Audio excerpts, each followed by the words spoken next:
श्रोताओं के रूप में उपस्थित सभी दिव्यात्माओं को प्रणाम।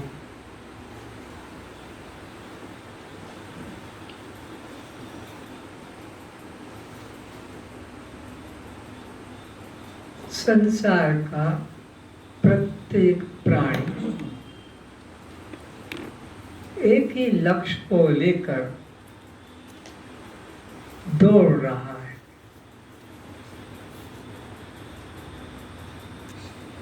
दिशा कोई भी हो, वाहन कोई भी हो, धर्म भाषा कोई भी क्यों ना हो, लक्ष्य विश्व के सभी प्राणियों का एक ही। कर्म अलग अलग कर रहे हैं, धर्म अलग अलग अपना रहे हैं, संस्कृति अपनी अलग अलग अपना रहे हैं, जीवन निर्वाह के साधन भी अलग अलग, लेकिन जो लक्ष्य है वो सबका एक है। लक्ष्य कभी दो नहीं हो सकते,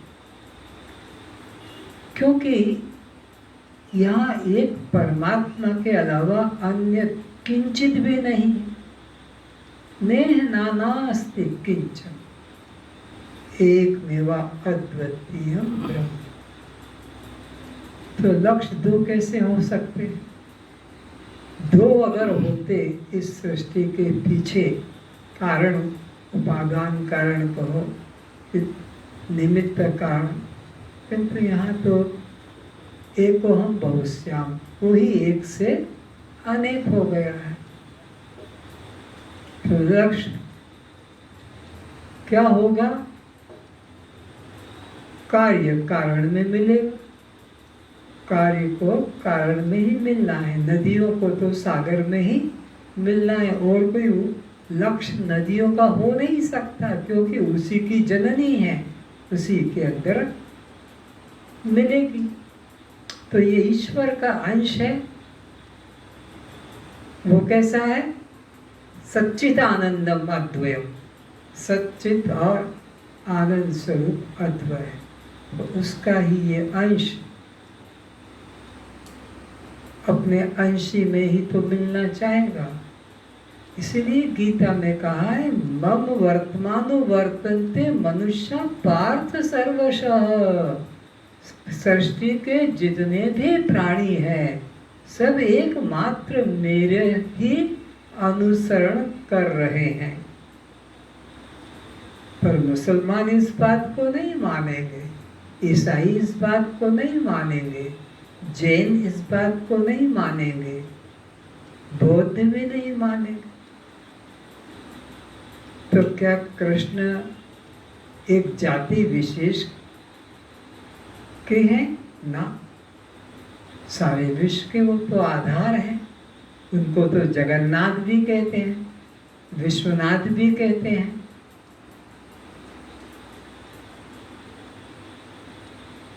तो मम वर्तमान वर्तन्ते मनुष्य पार्थ सर्वशः का तात्पर्य मुरली वाले कृष्ण के पीछे सब भाग रहे, ऐसा वहां तात्पर्य नहीं है। आनंद के पीछे। अब इससे किसी को विरोध नहीं, कोई जाति का, कोई संप्रदाय का, कोई मत मतांतर का, कोई देश का हो, सबको सुख चाहिए। तो इस लक्ष्य से कहा कि सब मेरे ही मार्ग का अनुसरण कर रहे हैं। तो जब तक कि नदी सागर में मिलती नहीं है, तभी तक उसकी हलन चलन दौड़ भाग होगी। मिल जाने के बाद शांत हो जाएगी वहाँ। इसी प्रकार यह जीवात्मा की भी हलन चलन भाग दौड़ खोज कब तक होगी? जब तक कि अपने मूल उपादान कारण कहो, अपने मूल अधिष्ठान को जब तक नहीं पाएगा तब तक ये भागेगा, और जब ये अपने अधिष्ठान ब्रह्म के साथ एकता का अनुभव कर लेगा, इसकी भाग दौड़ तभी समाप्त हो जाएगी। उसके पहले कभी नहीं, कहीं नहीं। देखा नदियों को रुकते हुए, कितने ऊंचे पहाड़ से उतरती है लेकिन रुकती नहीं, चाहे हरिद्वार हो कि ऋषिकेश हो कि तुम्हारा इलाहाबाद हो कि कुछ और जगह हो, सुंदर जंगल हो, सुंदर बगीचे हो, कितने सुंदर रास्ते में पशु पक्षी, किसी में उसका आकर्षण नहीं है। नदी का आकर्षण अपने प्रीतम से मिलने में है, तो तभी वो शांत हो। तुम चाहे जितनी प्रार्थना करो गंगा के तट पर, उसको फुर्सत नहीं देखने। तुम हजार हजार दीपक से आरती उतारो, उसको फुर्सत नहीं देखने। तुम उसमें गुलाब के पुष्पमालाएं विसर्जित करो कि गेंदा फूल का कि चंपा फूल का, उसको उससे कोई मतलब नहीं। उसमें तुम सोने की चेन डाल दो कि अंगूठी डाल दो, उसको उससे भी कोई मतलब नहीं। उसको तो अपने लक्ष्य से। ठीक इसी तरह इस जीवात्मा की भी अवस्था, कहाँ नहीं गया, क्या नहीं किया, सब जगह भटका, सब कुछ किया, किंतु चैन नहीं, शांति नहीं। क्यों नहीं कि अपने लक्ष्य को प्राप्त नहीं हुआ। लक्ष्य है परमात्मा, और जब परमात्मा को पाता है तभी यह शांत होता है। तो इसकी खोज जब से ये सृष्टि है तब से ही ये खोज चल रही है जीव की। और सृष्टि भी जीव के लिए ही है, इसकी नाना वासनाएं हैं, उसकी पूर्ति के लिए यह सृष्टि की रचना है। पहाड़ है, नदी है, जंगल है, वृक्ष है, पौधे हैं, पशु हैं, पक्षी हैं, कीट पतंग, ये सब जीव के लिए ही ये सब सृष्टि है। नहीं तो इन वृक्षों को क्या काम है, नदियों को अपना क्या काम है, हवा को अपना क्या काम है, सूर्य को अपना कोई काम है, आकाश को क्या कोई काम है, पृथ्वी को क्या कोई काम है, इनको कुछ काम नहीं है। तो सब जीव के लिए ये सृष्टि की रचना हुई है। तो जब इस जीव को अपने मंजिल की प्राप्ति हो जाएगी, उसी समय इसकी सृष्टि भी इसके लिए, इसकी सृष्टि इसके लिए समाप्त, बाकी के लोगों की सृष्टि बाकी के लोगों के लिए बची रहे। अरे जिस कमरे में बिजली लाइट होगा वहां का अंधकार जाएगा, बाकी के 50 कमरे हैं, सबका थोड़ी जाएगा।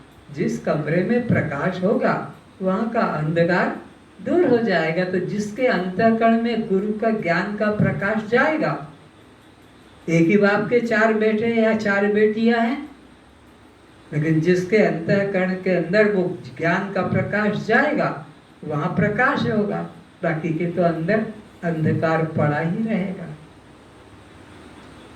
तो अब अष्टावक्र जी राजा जनक जी को माध्यम बनाकर हम सभी श्रोताओं को सजग कर रहे हैं कि देखो, एक ब्रह्म के अलावा, एक चैतन्य के अलावा, एक साक्षी के अलावा यहाँ कोई अन्य नहीं, और वह साक्षी तुमसे दूर नहीं। उसको पाने के लिए साधन भी करने की जरूरत नहीं। साधन करने से तो अनित्य पदार्थों की प्राप्ति होती है, एक देशी पदार्थों की प्राप्ति होती है। अब आगे क्या कहते हैं अष्टावक्र जी? तू जो है वही मैं हूँ, मैं जो हूँ वही तू है। हम में तुम में सत्ता दृष्टि से कोई भेद नहीं है। अभी यहाँ पर एकत्व का ज्ञान दे रहे हैं। मिट्टी कह रही है घड़े से कि देख, तू मुझसे कुछ अलग नहीं है, तू मुझसे बाहर नहीं है। जो मैं हूँ वह ही तू है, और तू जो है वो मैं ही हूँ। स्वर्ण कहता है अलंकारों को कि तुम मुझसे अलग नहीं और मैं तुमसे अलग नहीं।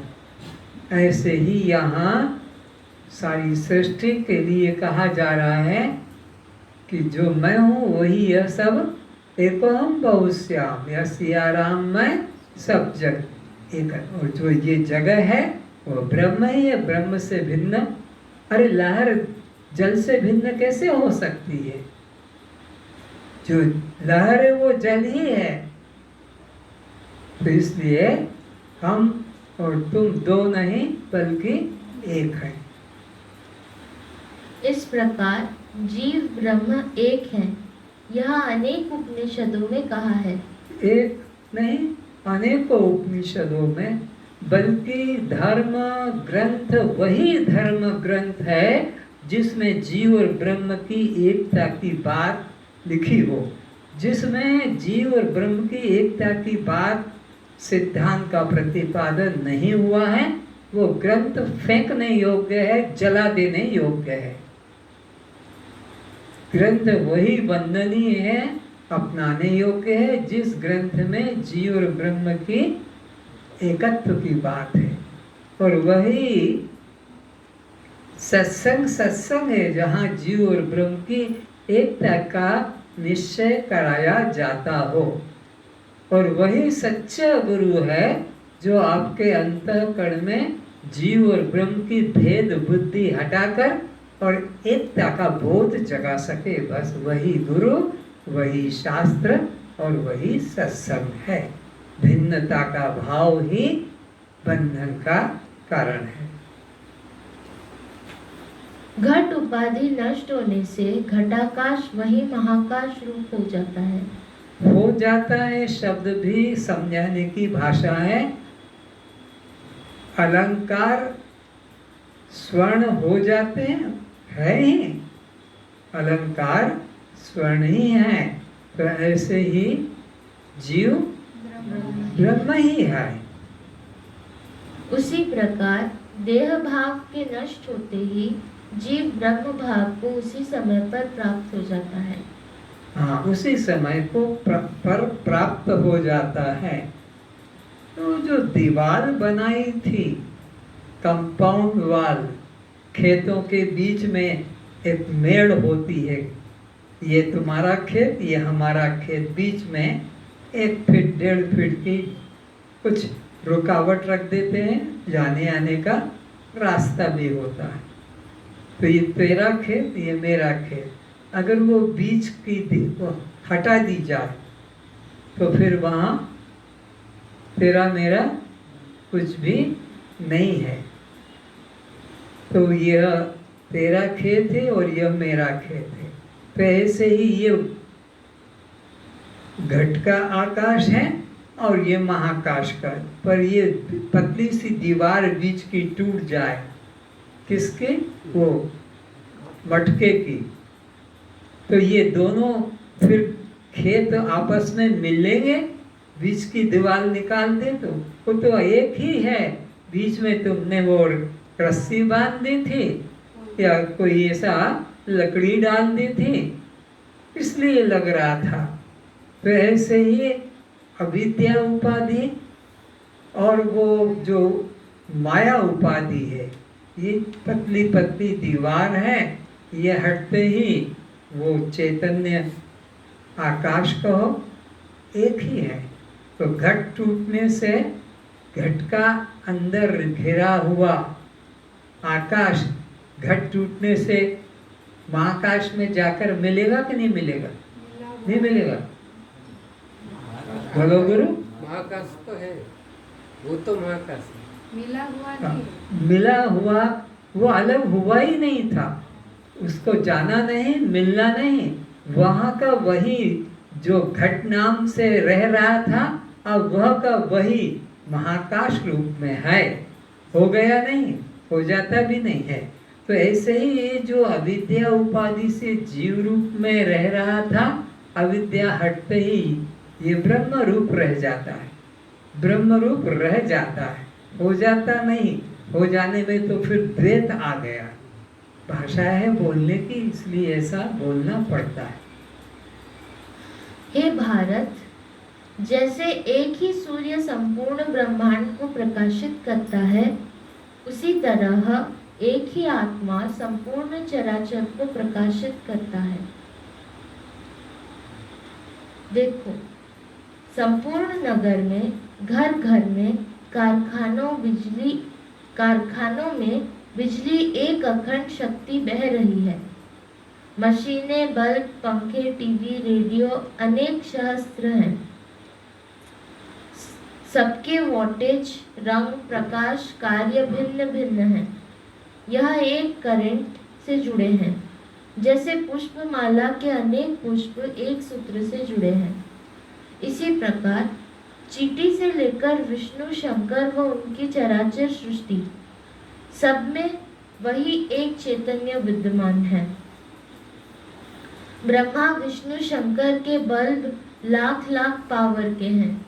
मनुष्य 500,000 वॉट बल्ब जैसा है, पशु 40 वॉट के, कीट पतंग 10 वॉट के हैं, पर सब जीवों में वही एक अखंड सत्ता दौड़ रही है।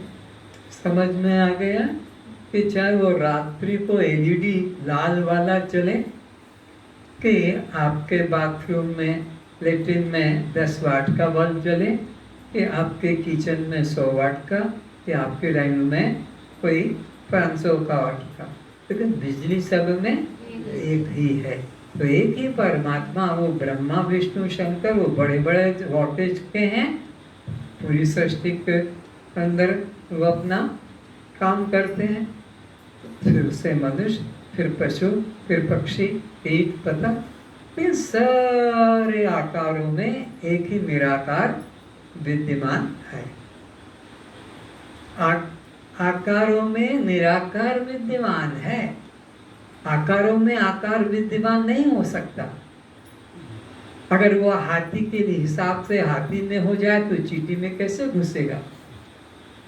अगर वो चींटी के आकार का ही हो तो फिर वो हाथी के अंदर सारी शरीर में खाली पड़ा रहेगा। तो वो निराकार है। समस्त आकारों में वो निराकार है। इसी बिजली की तरह मैं एक ही हूँ, सर्व में ही हूँ, मुझसे भिन्न कुछ नहीं है। वह एकमात्र मैं हूँ। अतः शरीर बल्ब के फ्यूज हो जाने से मुझ करंट आत्मा का कुछ भी नहीं बिगड़ता। देखा होगा बल्ब लगे हैं और एक बल्ब इसी लाइन में कहीं फ्यूज हो गया, तो वो लाइन में कुछ बिगड़ा नहीं। लाइन वहाँ से वहाँ तक एक ही कंटिन्यूटी है। उस जगह का बल्ब निकल गया, निकाल दो और दूसरा लगा दो, वहाँ प्रकाश आएगा। अगर वहाँ से भी बिजली निकल जाती तो फिर दूसरा बल्ब लगाओ, नहीं होता। तो ऐसे ही इस शरीर के चैतन्य के शक्ति को ग्रहण करने की इस अंतःकरण में और क्षमता नहीं रही। वो बल्ब के अंदर वो बिजली की शक्ति धारण करने की क्षमता नहीं रही, तो वो तार पतला हो गया। इस कारण से वो कट ऑफ हो जाता है, तो सर्किट ऑफ हो गया। ये निगेटिव और ये पॉजिटिव, बीच में खाली जगह। लेकिन निगेटिव यहाँ है और यहाँ पॉजिटिव है। बस इन दोनों को जोड़ने वाला कोई यंत्र चाहिए, चाहे हीटर हो कि कूलर हो कि पंखा हो कि टीवी हो। Circuit complete, continuity complete. तो इसी तरह इस शरीर के अंदर वहाँ अंतःकरण का जो प्रकाशक है वो वहीं पर बैठा हुआ है। वो चेतना में कुछ अंतर नहीं पड़ा, चैतन्य शक्ति वही है, पर वो ग्रहण करने की क्षमता थी, वो अंतःकरण की, वो खत्म हो गई। उस शरीर में उतने समय के लिए उसको रहने का कार्ड बना था, वो काम पूरा हो गया और अब वहाँ से वो निकलकर दूसरे शरीर में चला जाता है। लेकिन बिजली उसके साथ जाती नहीं, बिजली वहाँ की वही है केवल वहाँ से वो अपना जो अंतःकरण है वो निकल कर चला जाता है। मैं आत्मा ज्यों का त्यों एक रस विद्यमान रहता हूँ। तो आत्मा को जो का त्यों रहता है, क्योंकि दूसरा अंतःकरण वहाँ आ जाता है, फिर वह चमकने लगता है। तात्पर्य यही है कि यह आत्मा परमात्मा है। यही उत्तम पुरुष, पुरुषोत्तम आदि नामों से कहा जाता है। तो समझना हमें क्या है कि परमात्मा नाम की वस्तु कहीं अन्य खोजने की नहीं है, कहीं अन्य रहती नहीं है। यहाँ ही वह विद्यमान है। जो आत्मा है वह ही परमात्मा है, वो कोई अन्य नहीं है। यानी आत्मा स्वयं परमात्मा है। क्योंकि मैं नाशवान जड़ वर्ग क्षेत्र से तो सर्वथा भिन्न ही हूँ और कर्ता भोक्ता होकर संसार चक्र में भटकने वाले अविनाशी जीवात्मा से मैं उत्तम हूँ। इसलिए लोक में वेद में मुझे आत्मा को ही पुरुषोत्तम नाम से कहा गया है। ये तीन नाम जो बताए हैं, क्षर, अक्षर और क्षराक्षरातीत, ये शरीर तो सब प्राणियों के नाशवान है। क्षर है, जन्मने और मरने वाले हैं, आने और जाने वाले हैं, और विकारी हैं। क्यों कि जन्मते हैं, फिर रहते हैं, फिर बढ़ते हैं, फिर युवा होते हैं, फिर बूढ़े होकर मर जाते हैं। तो ये नाशवान शरीर, क्षर शरीर मैं नहीं। अब इसमें एक और है जो कर्ता और भोक्ता है, जो सुखी दुखी होता है और जो अपने कर्मों से 84 लाख योनियों में भटकता है, उसको अक्षर जीवात्मा कहते हैं।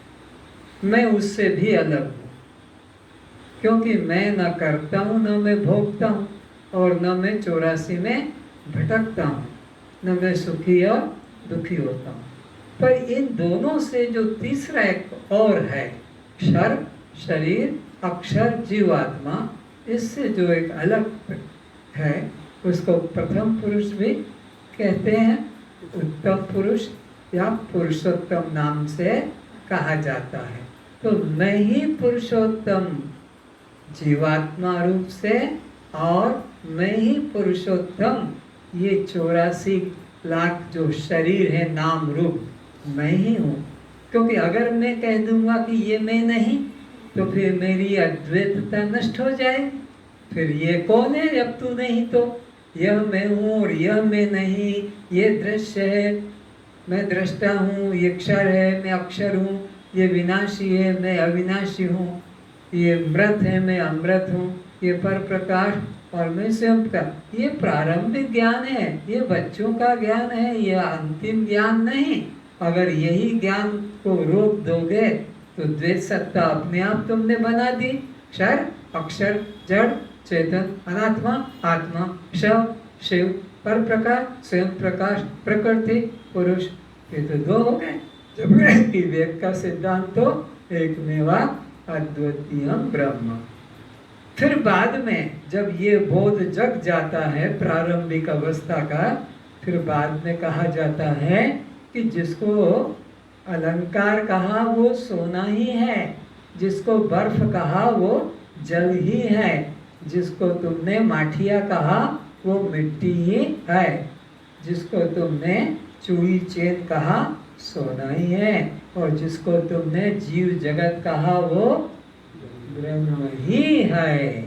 फिर एक भी कर दिया जाता है। पहले अलग अलग करके उसको समझाया जाता है ताकि वहाँ से उसकी बुद्धि हटे, नहीं तो फिर वो जड़ को ही बस ब्रह्म मान कर बैठा रहेगा, चेतन तरफ जाएगा ही नहीं। तो चेतन की तरफ दृष्टि लाने के लिए पहले उसको जड़ चेतन का भेद सिखाया जाता है, और जब वो भेद सीख जाता है तो फिर ये भ्रम भी उसका निकाल दिया जाता है।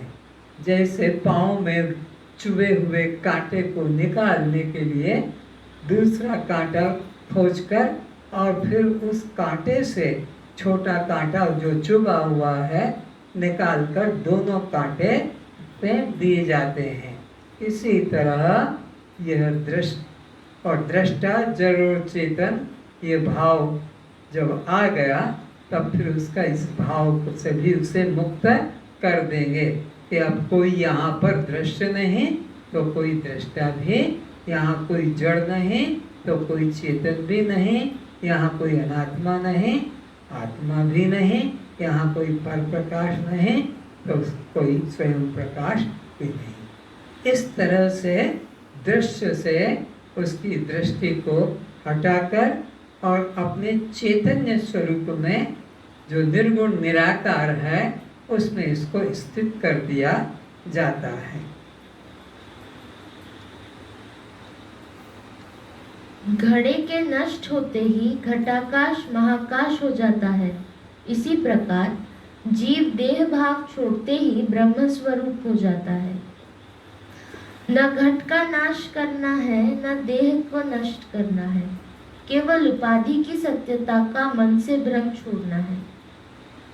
जीव ईश्वर में जो साक्षी पुरुष है वह एक ही है, वह मैं ही हूँ। सर्वाधिष्ठान ऐसा बोध होने के साथ बंध कहाँ एवं बंध नहीं तो मोक्ष भी कल्पना मात्र है। आदि जगत गुरु शंकराचार्य द्वारा निर्वाण षटक में यह बात स्पष्ट कही गई है। सदा में समत्वम न बंध न मुक्ति चिदानंद रूपः शिवोहम शिवोहम। बंधन व मोक्ष अज्ञानी जीव के मन की कल्पना है। आत्मा में न बंधन है न मोक्ष। यदि आत्मा में बंधन होता तो उसे कोई तोड़ नहीं पाता। बस ये बात मन में अगर स्पष्ट हो जाए कि धर्मी धर्म का नित्य संबंध होता है, धर्मी धर्म का नित्य संबंध रहता है।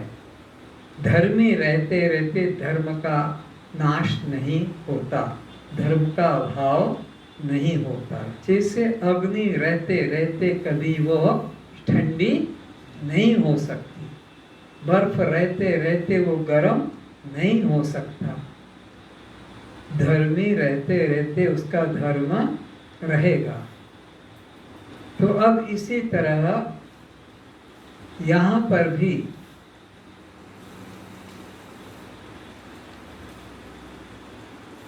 धर्मी है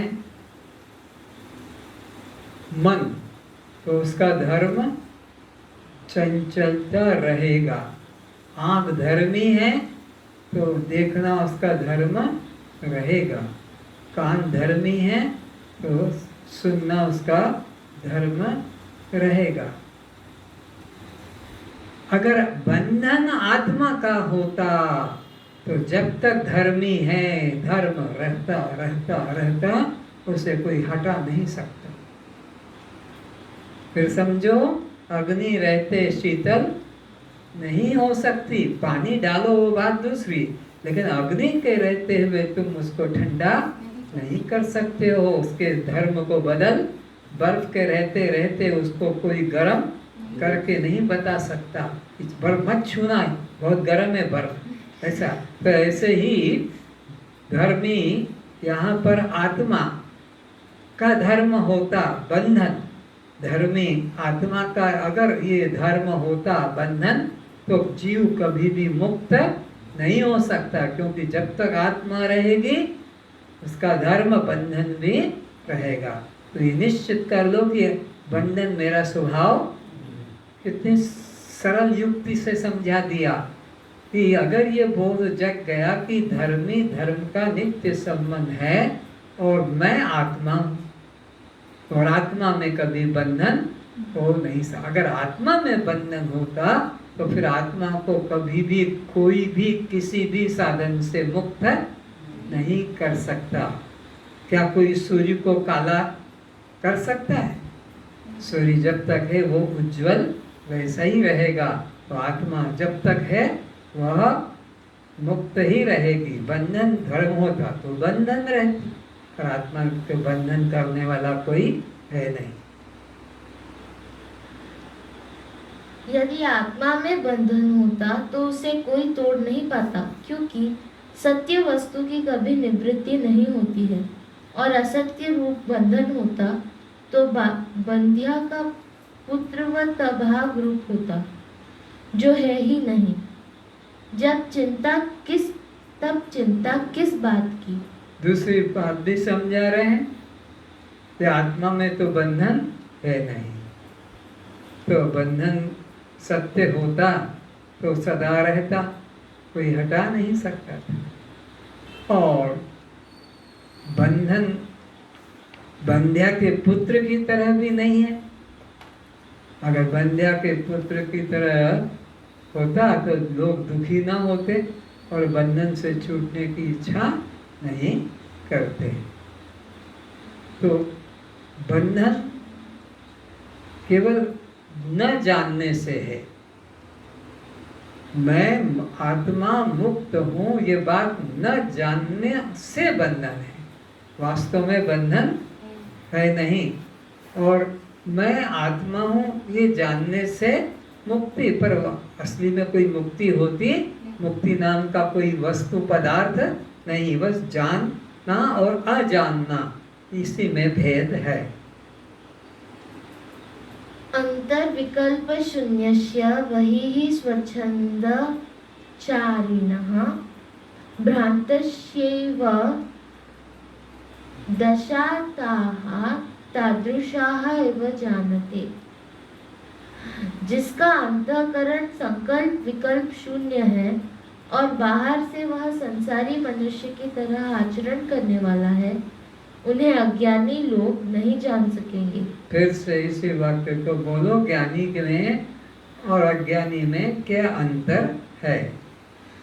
जिसका अंतःकरण संकल्प विकल्प शून्य है और बाहर से वह संसारी मनुष्य की तरह आचरण करने वाला है। बाहर से आचरण कैसा है? जैसे और अज्ञानी लोग जी रहे हैं, काम कर रहे हैं, वैसा उसका भी जीवन आचरण है, पर अंदर से क्या है? अंतःकरण उसका वासना से शून्य है। उसे अज्ञान